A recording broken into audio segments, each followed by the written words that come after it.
Hello मेरो साथीहरू जय मसी म तपाईँहरूको बिचमा चाहिँ आज मेरो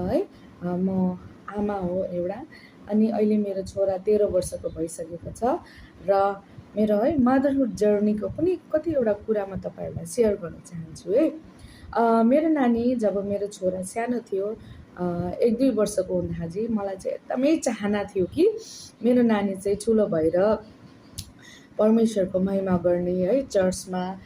गिटारहरू बजाउने चर्चमा वर्सिपहरू गर्ने त्यस्तो होस् भनेर मेरो चाहिँ एकदमै चाहना थियो अनि एकदमै चर्चमा पनि काम गर्ने समाजको लागि अनि आफ्नो चर्चको लागि काम गर्ने त्यस्तो खालको अनि एनी टाइम नि अब कुनै पनि कुरामा नाइ नभन्ने त्यस्तो खालको होस् भनेर चाहिँ म चाहिँ एकदमै त्यस्तो खालको चाहना गर्थेँ मेरो छोरा त्यस्तो होस् भनेर अनि त्यस्तो होस् भनेर मैले चाहिँ चाहना गर्थेँ। तर एक दिन चाहिँ के भयो भन्दा हाम्रो चर्चमा एकजना पास्टर आउनुभयो अनि उहाँले चाहिँ एउटा वचन दिँदै गर्दाखेरि चाहिँ आमा बुवाको लागि एउटा मेसेज उहाँले भन्नुभयो, तपाईँहरूले चाहिँ आफ्नो नानीहरूलाई यस्तो गर भनेर भन्नुहुन्छ अनि तपाईँहरूले चाहना पनि राख्छ कि मेरो नानी यस्तो होस् भनेर,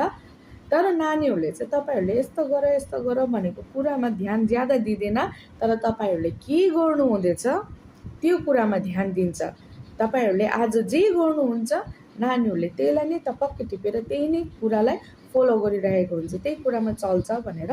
उहाँ पास्टरले त्यसरी भन्नुभयो। अनि त्यो भनेपछि चाहिँ मैले के गरेँ भन्दाखेरि चाहिँ मेरो मनमा लाग्यो अनि मैले के गरेँ भन्दाखेरि चाहिँ सन्डे स्कुल होस्, चाहे जेनरल सर्भिस होस्, चाहे आमा सेवा होस्, चाहे युथ सेवा होस्, कुनै सेवामा पनि म छोडेन। मेरो नानी 1-2 वर्षको थियो, उसलाई म लिएर म सँगसँग हिँड्न थालेँ अनि चाहे त्यो वर्सिपमा होस्, डान्स होस्, गीत होस्, सबैमा उठेर म गर्न थालेँ अनि चर्चको काम होस्, जे पनि होस् कुनैमा पनि म पछि हटेन, म गर्न थालेँ ताकि मेरो नानीले चाहिँ मेरो शब्दभन्दा मेरो एक्सनलाई हेरोस् र मेरो एक्सनलाई हेरेर चाहिँ त्यसलाई फलो गरोस् भनेर म त्यो अनुसार मैले गर्न थालेँ। र साँच्चै नै म आज परमेश्वरलाई महिमा दिन्छु। आज मेरो छोरा चर्चमा उठेर गीत गाने चर्चमा कुनै पनि काम भयो भने ऊ कुदेर जाएर त्यो कामहरू गर्ने भएको छ। र आज म जति पनि यहाँ आमाहरू हुनुहुन्छ तपाईँहरूलाई के भन्छु भन्दाखेरि आज तपाईँहरूको नानीहरूलाई तपाईँले कस्तो बनाउनु मन छ, आज हामीले भनेर मात्रै हुँदैन तर हामीले गरेर देखाउनु पर्छ। किनभने भनिएको पनि छ नि त action speak louder than voice र त्यही लागि मेरो मदरहुड जर्नीको सानो एक्सपिरियन्स तपाईँहरूलाई सेयर गर्दैछु। हुन्छ, तपाईँहरूलाई कस्तो लाग्यो कमेन्ट गरेर भन्नुहोस् त।